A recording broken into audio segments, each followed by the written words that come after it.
राई फालावा आ चले लचिता के चलावा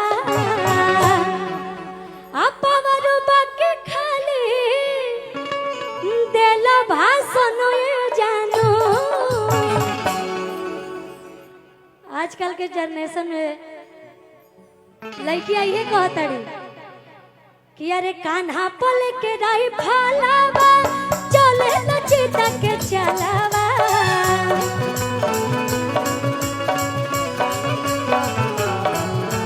कान्हा पल के राई फालावा चले लचिता के चलावा।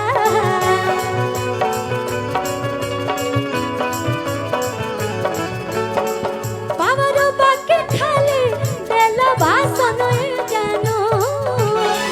पावरो बाके खाली देला भाषण ये जानो। लेकिन अच्छा तू का कहलू हो का चले जिला में हमर शासन ने जानू का बात ये हुए बिया कि अरे चलेला जिला में हमारे शासन ये जानो।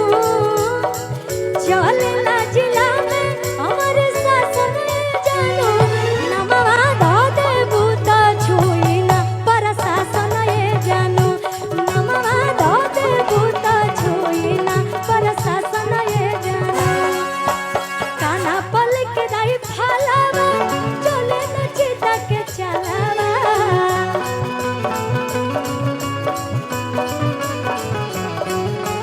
कान्हा पल के राई फालावा चले लचिता के चलावा।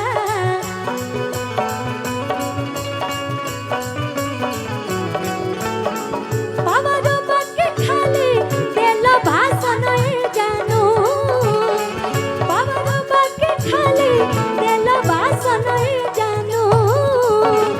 चलेला जिला में हमारे शासन ये जानो। चलेला जिला में हमारे शासन ये जानो। नमवा धो दे भूत छुई ना प्रशासन ये जानो। नमवा धो दे भूत छुई ना प्रशासन ये जानो।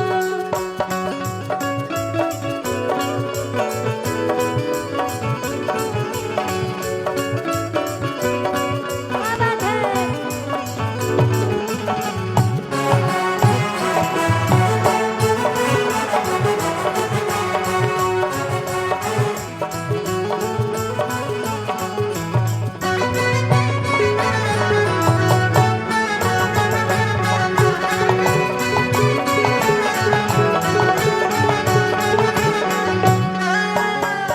तोहरे तो चले जानू जिलावा में चारा चार। घूमे घूमे करो तारा तू ही खाली खारा चार।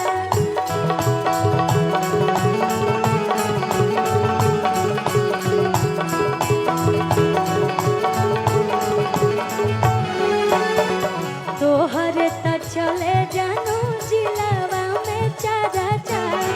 घूमे घूमे करो तारा तू ही खाली खारा चार।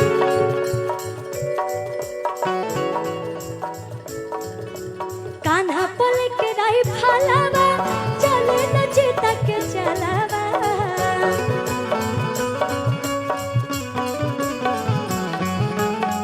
पावरो बाके खाली देला भाषण ये जानो।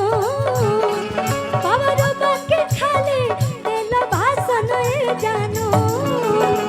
चलेला जिला में हमारे शासन ये जानो। चलेला जिला में हमारे शासन ये जानो। नमवा धो दे भूत छुई ना प्रशासन ये जानो। नमवा धो दे भूत छुई ना।